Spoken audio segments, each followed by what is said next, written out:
Hello ICSC वालों, आज हम नया टॉपिक लेकर आए हैं जिसका नाम है नर्वस सिस्टम। और ये आईसीएससी का साइकोलॉजी चैप्टर 10 है। तो आज हम लोग इसी के बारे में डिस्कस करने वाले हैं। तो चैप्टर स्टार्ट करते हैं, नर्वस सिस्टम। तो पहला टॉपिक यही है कि नर्वस सिस्टम का आखिर में जरूरत क्यों पड़ता है। तो नीड्स ऑफ नर्वस सिस्टम हम लोग पढ़ने वाले हैं। तो पहला टॉपिक बता रहा है कि इंफॉर्मेशन को रखने के लिए, जैसे कि बाहर का जो इन्वायरमेंट है, उस बाहर का इन्वायरमेंट को अपने सेंस ऑर्गन के द्वारा उसको ऑब्जर्व करके और अपने ब्रेन में स्टोर कर लिया जाता है। कि जैसे हम अभी पढ़ा रहे हैं, इस चीज को तुम देख रहे हो, ये सेंस ऑर्गन के थ्रू है और ये इंफॉर्मेशन तुम कलेक्ट कर रहे हो। अब दूसरा जो आ गया, दूसरा और नर्वस सिस्टम का जरूरत क्यों पड़ता है, तो यहाँ पे साफ साफ लिखा हुआ है कि रिमेंबर के लिए, टू थिंकिंग के लिए, कुछ रीजन देने के लिए। तो यहां पर भी नर्वस सिस्टम का दरकार पड़ता है बाबू। अब तीसरा आ जाते हैं कि और जरूरत नर्वस सिस्टम का क्या है। तो control hormonal all the voluntary muscles, जितने भी बॉडी के अंदर वॉलंटरी मसल्स हैं उसको भी कौन कंट्रोल करता है, नर्वस सिस्टम। अब तुम लोग का कुछ सवाल होगा कि ये वॉलंटरी मसल्स क्या होता है। तो वॉलंटरी मसल्स जैसे कि मसल्स हो गए, या मेरा हाथ का मूवमेंट, मेरा दौड़ना, मेरा चलना, मेरा बोलना, ये सब हो गया क्या, वॉलंटियर, जिसके ऊपर मेरा कंट्रोल है। तो इसके ऊपर भी कौन कंट्रोल करता है, नर्वस सिस्टम करता है। जिसको हम लोग कंट्रोल कर पाते हैं वो नर्वस सिस्टम कंट्रोल करता है। और क्या जरूरत पड़ता है, तो आगे बात करते हैं लास्ट टॉपिक का कि इनवॉलंटियर एक्टिविटीज को क्या करता है बाबू, रेगुलेट करता है। इसका मतलब अब सवाल उठता होगा कि ये इनवॉलंटरी एक्टिविटी होता क्या है। तो इनवॉलंटरी एक्टिविटी जिसके ऊपर मेरा कंट्रोल नहीं हो, ये नेचुरली होता है। जैसे कि हार्ट बीट होना, ब्लिंकिंग ऑफ आईज, आंख का झपना, या सांस लेना, ये सब इनवॉलंटरी एक्टिविटी होते हैं बच्चों। इसके ऊपर हम लोग का कंट्रोल नहीं होता है, मगर इसको भी कंट्रोल कौन करता है, इसमें भी जरूरत किसका पड़ता है, तो नर्वस सिस्टम का जरूरत पड़ता है। एक बार फिर से बता दे रहे हैं कि हम लोग नर्वस सिस्टम क्यों नीड होता है, क्या जरूरत होता है, उसके बारे में बात कर रहे थे। तो पहला था इंफॉर्मेशन को रखने के लिए, दूसरा कोई रीजन या कोई चीज रिमेंबर करने के लिए, या कोई रीजन देने के लिए, या सोचने के लिए भी जरूरत पड़ता है, और कुछ वॉलंटियर मसल्स को कंट्रोल करता है, और लास्ट जो था इनवॉलंटियर मसल्स को भी क्या करता है, एक्टिविटीज को कंट्रोल करता है। आते हैं, हमारा दूसरा टॉपिक है न्यूरॉन। अब बात करते हैं न्यूरॉन का। तो न्यूरॉन होता क्या है, तो न्यूरॉन को दूसरे लैंग्वेज या दूसरा नाम में हम लोग नर्व सेल भी बोलते हैं। न्यूरॉन का दूसरा नाम क्या है, नर्व सेल। और ये क्या है, यूनिट होता है एनएस का। एनएस का मतलब कुछ और नहीं, क्या है, नर्वस सिस्टम ही है। तो ये नर्वस सिस्टम का यूनिट बोला जाता है न्यूरॉन को।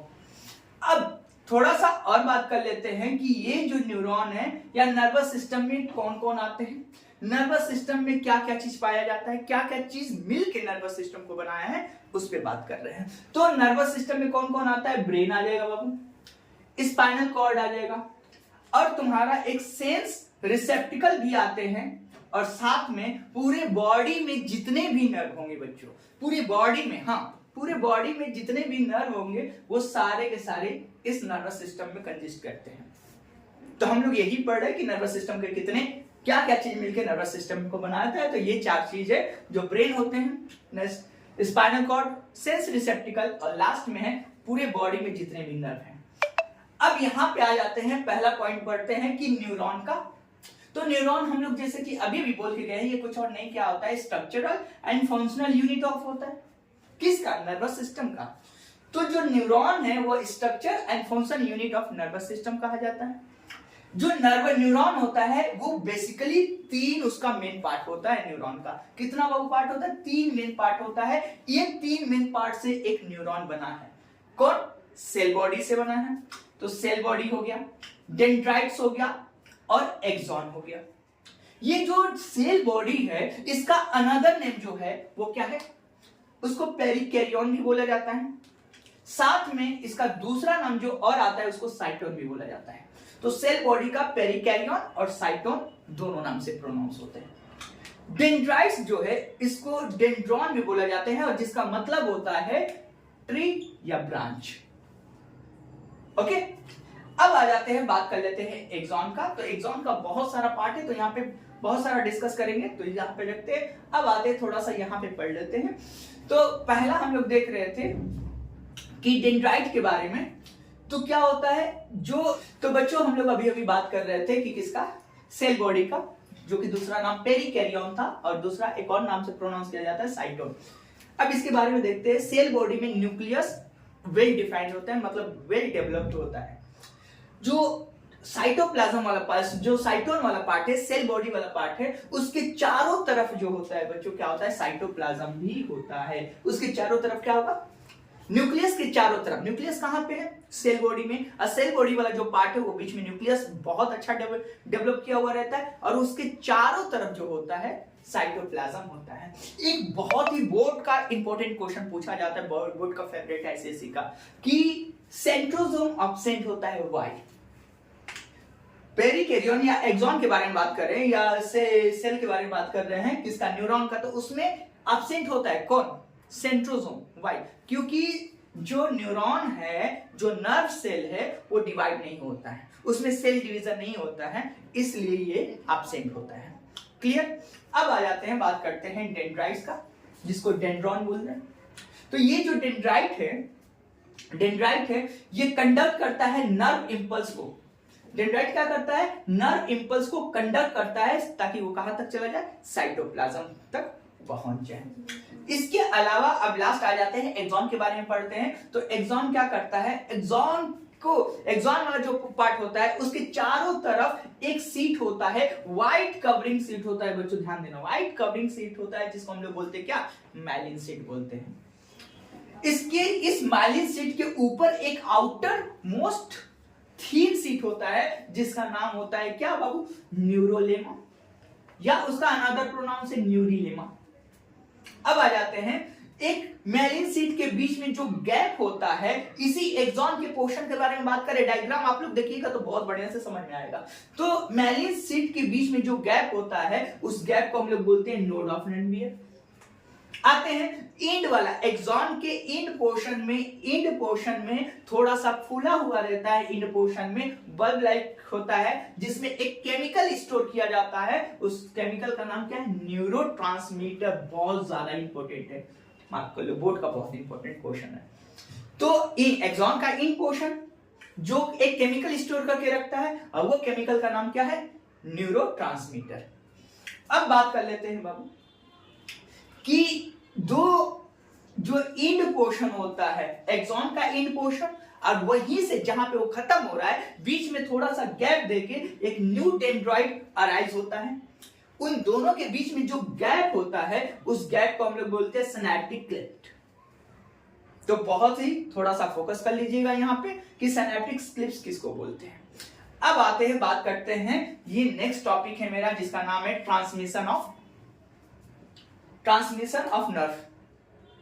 कि नर्व कैसे हमारे बॉडी के अंदर एक्सॉन के थ्रू जा रहा है, न्यूरॉन के थ्रू जा रहा है, उस न्यूरॉन के थ्रू अंदर कैसे जा रहा है, एक जगह से दूसरी जगह कैसे जा रहा है, तो उस पर हम लोग डिस्कस करने वाले हैं। यहां पे तुम्हें 3 ABC करके 3 डायग्राम बाबू देखने को मिलता होगा। जो ए है, जिसमें तुम देख रहे हो कि जो पॉजिटिव आयन है वो ऊपर है, जो नेगेटिव आयन है वो अंदर है। ऐसा अगर तुम्हें ये डायग्राम एक्सॉन के अंदर का दुनिया है, तो थोड़ा सा ये ऐसे नहीं दिखाई देगा, तो यहां पे ऐसा रहता है, तो इसको हम लोग बोलते हैं रेस्टिंग रीजन। अब इस कंडीशन में ये होता है पोलराइज्ड। अब बात कर लेते हैं डायग्राम बी का। तो यहां पे तुम्हें दिख रहा होगा कि पहले ये पॉजिटिव ऊपर का नाम बाहर था, आउटर एरिया में था, और इनर में क्या था, नेगेटिव चार्ज था। मगर इस वाला पे जहां पे हाईलाइट किया गया है रेड से, यहां पे आप देख सकते हैं कि क्या नाम है, कि नेगेटिव जो चार्ज है वो बाहर हो गया है, और पॉजिटिव जो चार्ज है वो अंदर हो गया है। और ये जो पहले जैसे था वैसे ही है, कि मतलब पॉजिटिव बाहर और नेगेटिव अंदर। तो इस कंडीशन में ये जो रीजन हुआ है यहां पे, जहां पे पॉजिटिव अंदर आया है और नेगेटिव बाहर हुआ है बच्चों, तो इस वाले रीजन को हम लोग बोलते हैं एक्साइटेड रीजन। और इस दौरान ये क्या होता है, डीपोलराइज हो जाता है। क्या हो जाता है, डीपोलराइज हो जाता है। आपको सी नंबर का डायग्राम दिख रहा होगा। यही जो एक्साइटेड रीजन था वो थोड़ा सा आगे की तरफ शिफ्ट हो गया है, और जो जहां पे पहले था वो वापस पुराने जैसा हो गया है।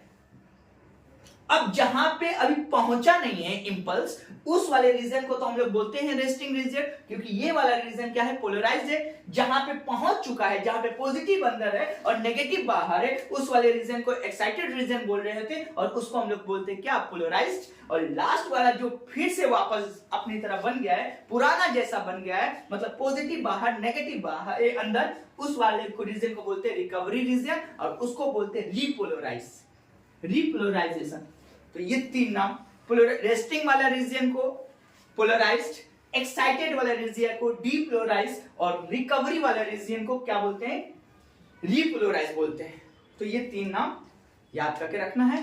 अब आते हैं बच्चों, देखते हैं साइनेप्स किसको बोलते हैं। तो बेसिकली बोली चला का भाषा में हम लोग बोल सकते हैं कि दो न्यूरॉन के बीच में जो गैप होता है, उस गैप को हम लोग बोलते हैं क्या, साइनेप्स बोल सकते हैं।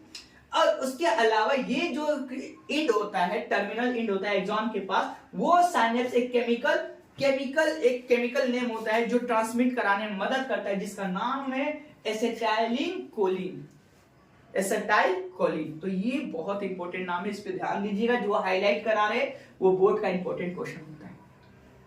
अब बात करते हैं कि टाइप्स ऑफ न्यूरॉन के बारे में। तो बेसिकली हम लोग देखते हैं कि कितने टाइप्स का न्यूरॉन होता है। तो एक सेंसरी न्यूरॉन होता है, एक मोटर होता है, और एक होता है एसोसिएशन न्यूरॉन।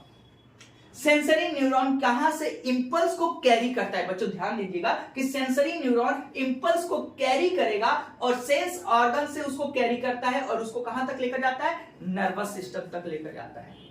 जो मोटर न्यूरॉन होता है वो इंपल्स को कैरी करता है, इंफॉर्मेशन कैरी करेगा, कहां से, नर्वस सिस्टम से। अब ये रिप्लाई में नर्वस सिस्टम दे रहा है कि हाँ ये चीज बोल रहा है, और ये नर्वस सिस्टम से इंपल्स को कैरी करेगा, कहां तक पहुंचाएगा, इफेक्टर तक पहुंचाता है। आते हैं लास्ट वाला, बात करते हैं एसोसिएशन, जिसका दूसरा नाम होता है कनेक्टिंग न्यूरॉन।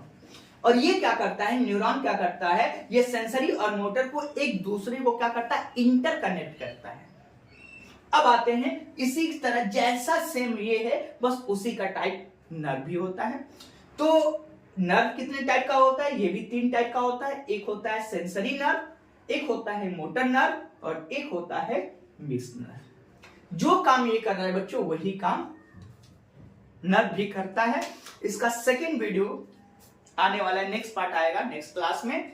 तो तब तक के लिए पढ़ाई पे ध्यान दें, 2 महीना मुश्किल से भी नहीं बचा हुआ है, और अपना ख्याल रखें और पढ़ना बिल्कुल ना भूलें। और सजेशन केमिस्ट्री का चाहिए जैसे फिजिक्स का था, तो प्लीज कमेंट में बोले, और सब्सक्राइब करना ना भूले।